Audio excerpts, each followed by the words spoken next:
Pampasaherong van suminalpok sa poste kan Casureco 2. Insidente sa pool sa CCTV. Uyan report.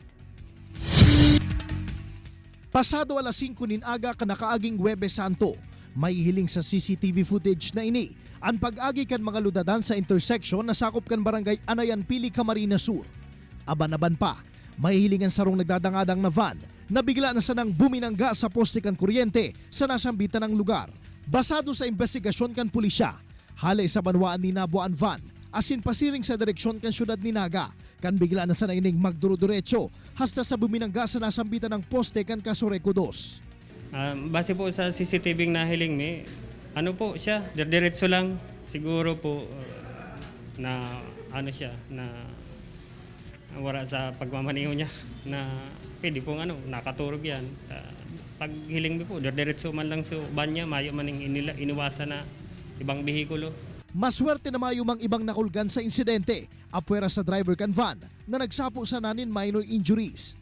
Depensa kaini, halay siya sa banwaan ni Nabwa asin pasiring kuta na sa banwaan ni Tigaon para sunduan sa iyang mga pag-iriba.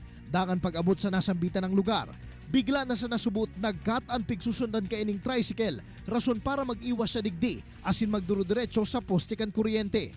Susundin ko nga sana yung pasahe, yung mga kasama ko sa Tigaon dahil magsiswimming. Kaya imposible makatulog. Apo. Ano lang talaga, yung talagang kung binangga ko yung tricycle, walang ganung mangyayari, walang aksidente sa kaya lang malamang patay naman yung 4 na tao.